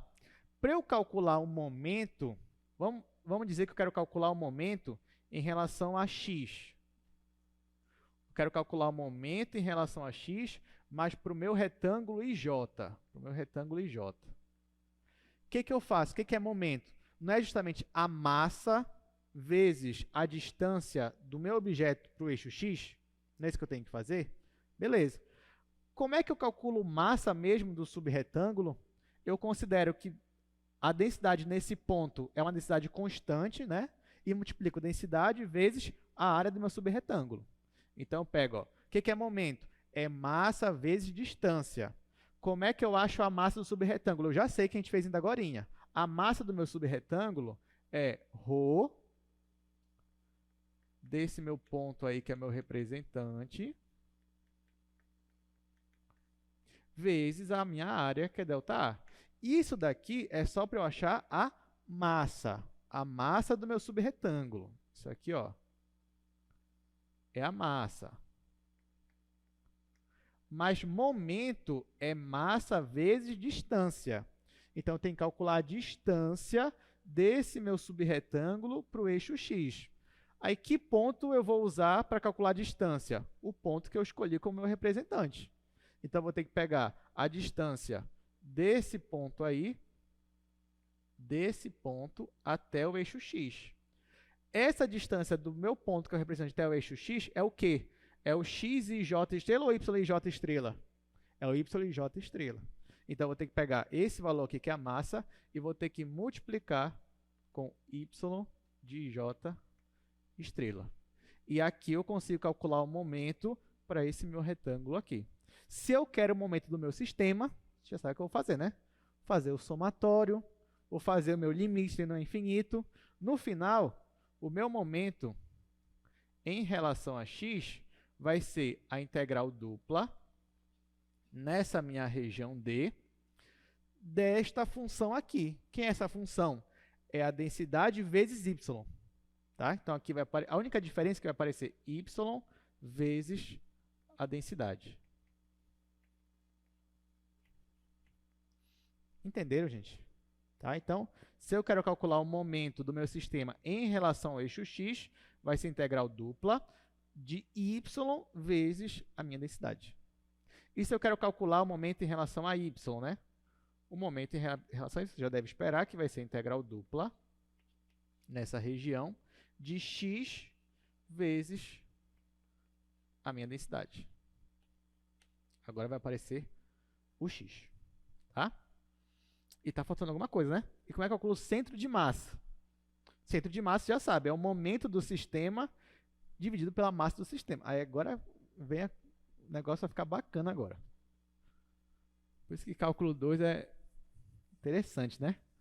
Você começa com uma coisa assim pontual, ah, você tinha uma gangorra e duas crianças, mas mais velho isso aqui. Agora você tem uma lâmina, não, porque antes dava...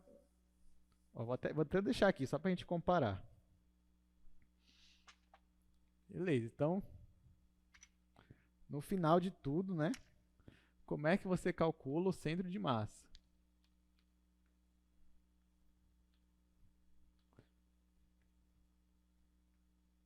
Para esse nosso caso aí. Bom, a fórmula não mudou, tá, gente? Então, por exemplo, o x barra, ele ainda é o momento do meu sistema em relação ao eixo y, né? Porque em relação ao eixo y você tem a distância horizontal, dividido pela massa ali do meu sistema. Lembrando que a gente está agora com uma lâmina, né? Tá, mas qual é o momento em relação a isso? Como é que calcula isso aqui? Isso aqui é uma integral dupla da minha região D, x vezes a densidade, dividido pela massa. Mas a massa de uma lâmina com densidade variável é também uma integral dupla, só que agora só da densidade. Então, olha que legal. Esse é o x barra. E o y barra? É parecido, né? Ó, o y barra vai ser igual ao momento, só que agora em relação a x, dividido pela massa. Só que esse momento é uma integral dupla de y vezes a densidade dividido pela integral dupla da massa, então é só a densidade. Então olha que legal, a gente passou disso daqui, ó, que era, né, para isso daqui, né? Então na verdade você vai calcular centro de massa dessa forma. E isso daqui, ó, ficou no passado, né? Agora aqui, ó, presente é isso daqui. Daqui para frente só vai melhorar. Então essa aqui é a fórmula que a gente vai usar. Ah, professor, posso cortar esse com esse? Não faça isso, pelo amor de Deus, não vá fazer isso aqui, ó. Papá. Se a densidade for constante, que é o que acontecia lá no cálculo 1, aí o que você faz? Realmente, se isso aqui for constante, isso aqui sai da integral. Aqui também. Aí você corta. Aí tudo bem. Ok? Então, mas se não é, você vai ter que usar aí essas fórmulas. Nos primeiros exercícios que a gente vai fazer agora, a densidade é constante. Aí no último que ela vai ser variável. Gente, uma observação, tá? Se a minha densidade é constante, é constante, como eu falei, ela sai e ela corta. Se eu tenho uma densidade constante, então acaba que meu centro de massa, ele coincide com o centroide. Centroide é o centro geométrico, porque você tem centro de massa, centro de gravidade e centro geométrico, que é o centroide. Então, o centroide é quando você está olhando só para a parte geométrica mesmo. Você está olhando para a figura ignorando a massa, olhando só como se fosse só para o volume mesmo. Você tem um centroide. E o centro de gravidade é quando você, claro, você adiciona aqui não só a massa, mas massa vezes a aceleração gravitacional, m vezes g. Tá? Só que aí, como gravidade ela é constante também, acaba que o centro de massa ele coincide, né, com o centro de gravidade. Então, você pode considerar que, se você achou o centro de massa de uma lâmina, então é naquele ponto que você pode colocar o apoio que ele vai ficar equilibrado. Tá? Então, essa aqui é a nossa segunda e última aplicação de hoje. A gente vai para o slide agora. E depois vai resolver aqui alguns exercícios, conforme o tempo nos permitir. O que a gente não resolveu hoje, a gente deixa para a próxima aula, tá bom? Para segunda-feira. Então, vamos lá. Então, aqui, ó, só um resumindo que a gente acabou de ver. Então, mais uma vez, você tinha aí uma lâmina, você tinha uma densidade. E aí, você quer achar agora o centro de massa. Então, mais uma vez, a gente vai dividir o retângulo em subretângulos. Escolhemos um ponto aí que é um subretângulo RJ. E o momento dessa parte da lâmina, ou seja, desse subretângulo, vai ser isso daqui. Né? Então, ó, dividir em subretângulos. E o momento para esse subretângulo aqui vai ser ρ vezes ΔA, que isso aqui só é a massa, vezes a distância vertical, já que eu estou calculando em relação a x. E aí, você já sabe, se a gente somar essas quantidades e tomarmos o limite, quando o número cresce indefinidamente, a gente vai obter o momento da lâmina inteira em relação ao eixo x, que vai ser essa integral aqui.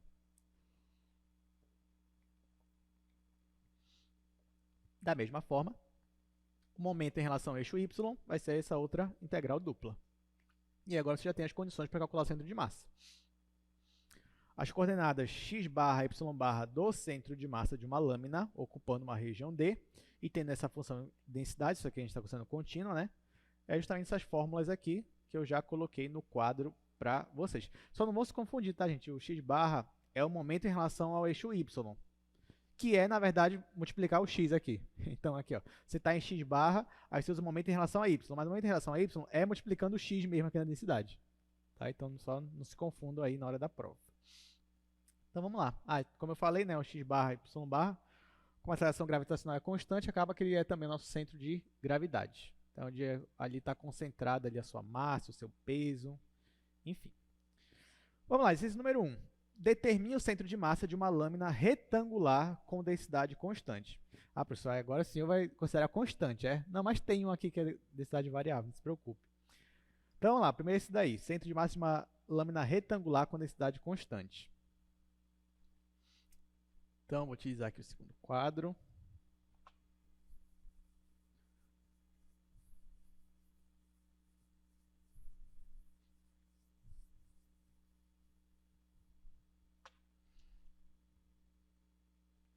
Bom, ele só diz que é um retângulo, né? Então, ele não diz como é o retângulo, ele só diz que a densidade é constante.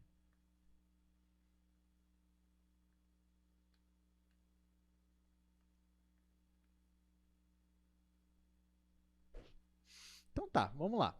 Densidade constante é um retângulo. Se é um retângulo, então a gente vai considerar isso aqui, ó. Vamos considerar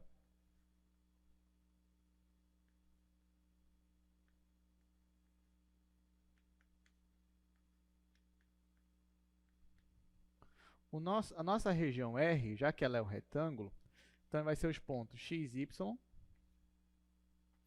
tais que o x vai estar entre A e B, e o meu y vai estar entre C e D.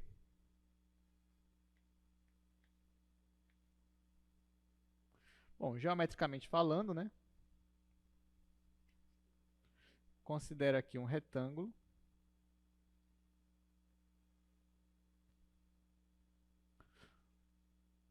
Em x, ele vai de A até B. Em y, ele vai de C até D. Pronto. E agora a gente tem que calcular, né? Ele quer que a gente ache o centro de massa para esse retângulo, sendo que a minha densidade é constante. Então, aqui eu já vou fazer direto nas fórmulas, x barra e y barra. Então, ó, no caso do x barra,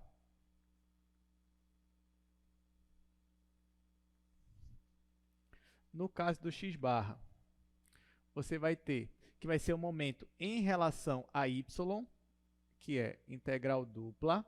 Aqui, como é um retângulo, já vou colocar ó, de A até B, de C até D. momento em relação a y é x vezes a densidade. E aqui eu estou integrando primeiro em x, depois em y. Dividido pela massa, que é a integral de a até b, integral de c até d, dx, dy. Gente, normalmente, numa questão dessa, como ela é um pouco trabalhosa, o que eu indico para vocês é calcular primeiro só a massa. Calcula primeiro só a massa, calcula primeiro só o momento, e depois você divide os dois. Só que como nesse caso a densidade é constante, por isso que eu aproveitei... Opa, esqueci a densidade aqui. Já que a densidade é constante, por isso que eu aproveitei para fazer logo isso aqui, porque a densidade constante ela vai sair da integral, nos dois casos. E aí isso aqui vai ficar assim. X barra é igual, já que isso aqui é constante, e somente porque é constante, tá? Você vai ter aqui a densidade, aqui o retângulo, de A até B, aqui vai sobrar só o x, dx, dy, dividido pela densidade aqui fora também, e a integral dupla, agora sim, só dx, dy. Aí já que a densidade é constante, ela sai da integral, e aí sim você pode simplificar. E a gente vai ter que calcular agora só essas integrais.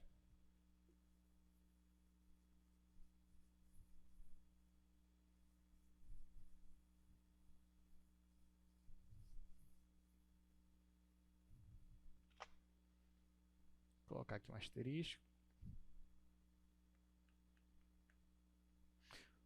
Muito bem, então vamos lá. Isso aqui, ó, x barra vai ser igual. Em cima, eu vou separar em duas integrais, né? Já que eu estou num retângulo, então vai ficar aqui integral de A até B x dx. E aqui embaixo vai ficar integral de C até D dy. Dividido. Olha só, embaixo, gente, aqui a constante é 1, né? Então, você pode considerar que a função x é 1, a função y é 1. Então, eu posso separar isso aqui em duas integrais distintas também. Vai ficar integral de A até B dx, integral de C até D dy. Olha, mas que legal aqui, ó. Aqui embaixo eu vou ter essa integral, que vai me dar um número, e eu vou ter a mesma integral aqui em cima, que vai me dar, obviamente, o mesmo número, né? Então, nesse caso, você pode cortar. Aí eu tenho medo de dizer para vocês que você pode cortar, que às vezes eu digo assim, ah, pode cortar, e na hora da prova você sai cortando um monte de coisa que não pode, né? Mas nesse caso pode, tá? Então, aqui, ó, vou simplificar isso com esse. Vou integrar isso daqui. Vai ficar x² sobre 2. Isso aqui de A até B, dividido por essa integral aqui. Só que essa integral, gente, aqui é 1, né? Então vai ficar x, só x aqui embaixo. Isso de A até B. Aí tá. Aí aqui eu vou colocar o B no lugar do x, depois o A. Então aqui vai ficar b² menos A ao quadrado. Dividido, aqui vai ficar b menos A. B menos A. Esse 2 que está aqui, ele fica para cá, ó. Fica bem aqui. Aí, isso daqui a gente já sabe que é b menos A vezes b mais A, que é a diferença de dois quadrados. Tá? Então, isso aqui vai ficar b menos A, b mais A, dividido por 2 vezes b menos A. E aqui, ó, simplifico esse com esse. E no final, o meu x barra vai ser igual a b mais A dividido por 2. Bom, aí eu teria que fazer o y, né? Só que o y eu não vou fazer. Né? Por que eu não vou fazer? Porque eu vou deixar para casa, né? Mas porque é o mesmo raciocínio. Mas o y você já espera, ó, que o y ele vai ser c mais d dividido para 2. Gente, se você pega assim, ó, você pega o valor A mais o valor B e divide por 2, você está fazendo o quê? Não é a média dos dois? Aqui é a mesma coisa, você está fazendo a média dos dois. Então, na verdade, geometricamente falando, se você tem aqui um retângulo, o nosso retângulo da forma que eu coloquei aí, ó. O meu x barra, a distância dele vai estar justamente no centro, entre A e B. E a distância do y vai estar no centro, entre C e D. Então, no final, como você já esperava, o meu centro de massa para esse retângulo é aqui, é o centro dele. Tá? Centro de massa, centro de gravidade, centroide, né, já que a densidade é constante. Agora, cuidado, porque se a densidade ela não é constante, então, muito provavelmente pode ser que o seu pontinho aqui ele não coincida com o centro geométrico dele, tá? Então, nesse caso, coincidiu, constante e tudo mais, mas nem sempre isso vai acontecer. Então, pronto, próximo exercício. A gente só tem 9 minutos, né? Tá, então eu vou pular o exercício 2, tá? Mas a gente vai fazer na próxima aula. Bora combinar assim, que ele é interessante. Deixar para a próxima aula. Ó, determine o centro de massa de uma lâmina semicircular com densidade constante. Agora eu quero saber onde é que está esse centro aí, se você tem uma lâmina, um semicírculo agora, né? Onde é que vai ficar? Então, a gente vai pular para o 3. Só que o 3 ele é um pouco grande. Não vai dar tempo de eu resolver tudo aí com vocês, tá? Mas o que eu não consegui vai ficar para casa. Então, ó, determine a massa e o centro de massa de uma lâmina triangular com vértices 0, 0, 1, 0 e 2, 0. Se a função densidade for... Então, olha só, cuidado, agora a densidade ela está variando. Então, vamos lá.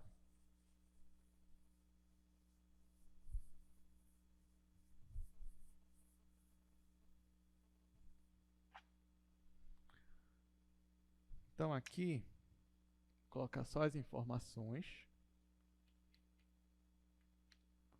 Exercício 3.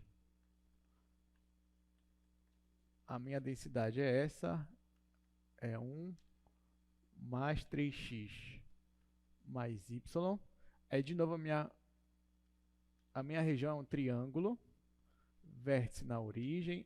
1, 0 e 0, 2. Tá, então vamos lá. Vamos primeiro descobrir essa região. Bom, ele já me disse que isso aí é um triângulo, né? Os vértices do triângulo 0, 0. Tá aqui, 0, 0 é a origem. 1 e 0. Vou colocar um bem aqui, 1 e 0. E 0, 2. 0 em x, 2 em y. Vou colocar para cá. Então, aqui, ó, agora é só juntar aqui os vértices.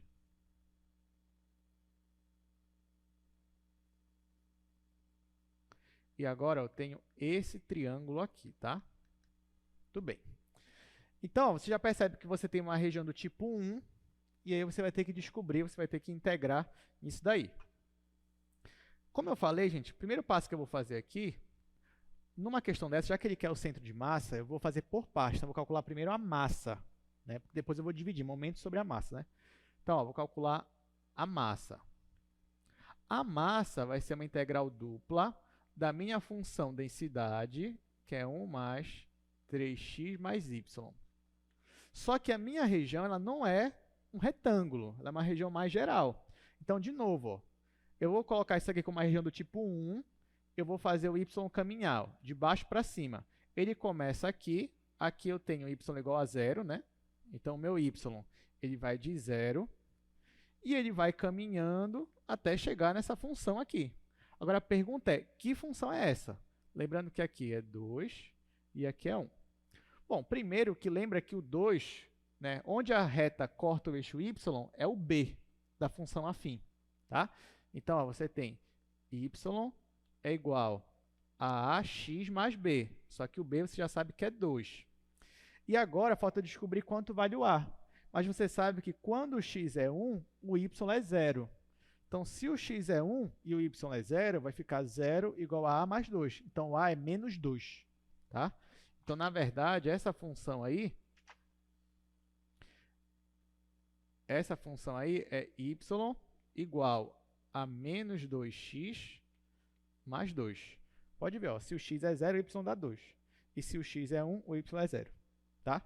Então, ó, de baixo para cima, o meu y começa na função 0 e termina na função menos 2x mais 2. Eu coloquei menos 2x mais 2. E o meu x, né, da feita que o y já coloquei ele como região do tipo 1, o meu x vai de 0 a 1. De 0 a 1. Aqui, obrigatoriamente, tem que começar em y, depois em x. Então, vamos integrar isso daí, né? Então, isso aqui vai ser igual integral de 0 a 1. Aqui, integral de 1 Lembra que eu estou só calculando a massa, tá? Então, integral de 1 vai ser y, mais integral de 3x, 3xy, mais integral de y ao quadrado sobre 2. E aí, isso aqui eu tenho que colocar a região, que é de 0 a menos 2x mais 2. E depois ainda vou integrar em relação a x. Então, isso aqui vai ficar igual integral de 0 a 1. Olha, aqui é 0. Quando eu colocar 0, vai zerar todo mundo. Então, no final, eu só vou ter que substituir por esse valor aqui, que está aparecendo. Então, aqui vai ficar, no lugar do y, vai ficar menos 2x mais 2. Agora, aqui vai ficar mais 3x vezes menos 2x mais 2.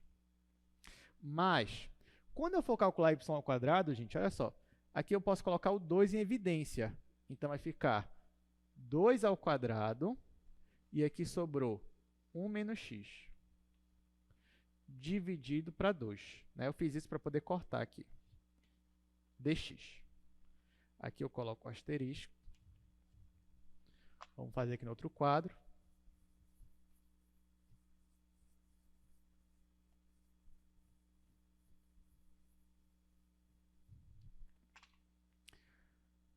Então, aí a massa vai ser igual integral de 0 a 1.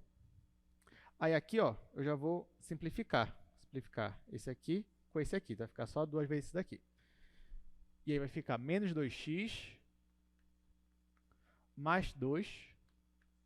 Aí eu já vou multiplicar. 3x vezes menos 2x vai ficar menos 6x quadrado. Depois, 3x vezes 2 vai ficar mais 6x. Depois, ali eu vou ter... Opa, esqueci o quadrado aqui. Quadrado. Então, aqui eu vou ter mais... Aí ali vai ficar, o quadrado do primeiro é 1, vezes 2 é 2. 2 vezes o primeiro pelo segundo, menos 2 vezes vai ficar menos 2x, vezes 2 vai ficar menos 4x. E por último, mais o quadrado do segundo, que é x quadrado, vezes 2, 2x quadrado. Aí aqui, ó, vou juntar. Aqui eu tenho menos 2x, aqui eu tenho mais 6x e menos 4x. Então, eles vão se cancelar. O que mais eu tenho aqui? Eu tenho mais 2 e aqui eu tenho mais 2. Então, isso aqui vai ficar igual. Integral de 0 a 1. Aqui vai ficar 2x quadrado menos 6x quadrado. Vai ficar menos 4x quadrado. Então, eu vou ter 4 menos 4x quadrado dx. O 4 eu vou colocar em evidência, já que ele é constante, e aí ele vai sair. Então, vai ficar igual 4 vezes integral de 0 a 1, e aqui vai ficar 1 menos x quadrado. Agora é só integrar. 4 vezes, aqui vai ficar x menos x ao cubo sobre 3. Isso aqui de 0 a 1. Só vou colocar 1, vai ficar 1 menos 1 terço, que é 2 terços. 2 terços vezes 4 vai ficar 8 terços. Então, achei a resposta? Não, achei só a massa do meu problema. Agora eu vou achar o x barra. Então, vou calcular o momento em relação a y. Tá? Só ver aqui. Nosso tempo até se esgotou, gente. Vou colocar só a fórmula aqui. Tem jeito não. Tá, não se preocupe, na próxima aula a gente vai ver mais sobre isso aqui, tá bom? Importante que a gente não vai deixar de aplicar. Ó, só tenha cuidado, quando você for calcular, eu quero calcular o x barra.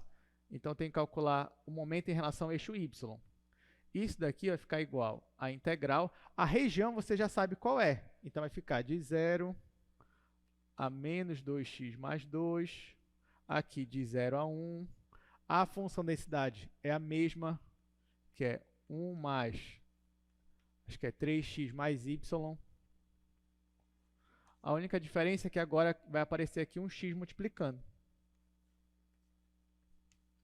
E aí você vai fazer essa conta. Aqui eu vou deixar para casa, mas isso daqui, gente, se eu não me engano, a resposta vai dar 1, tá? Se eu não me engano. E aí, quando você for fazer o x barra vai ficar 1 sobre 8 terços. Aí vai ficar 3 oitavos. Aí depois, claro, você ainda tem que calcular o y bar. Mas é isso, espero que vocês tenham entendido, pelo menos as aplicações, vão treinando na casa de vocês. E na próxima aula a gente começa ainda fazendo alguns exercícios sobre esse assunto e parte para o próximo assunto. Então, obrigado pela presença, boa prova para vocês e até semana que vem.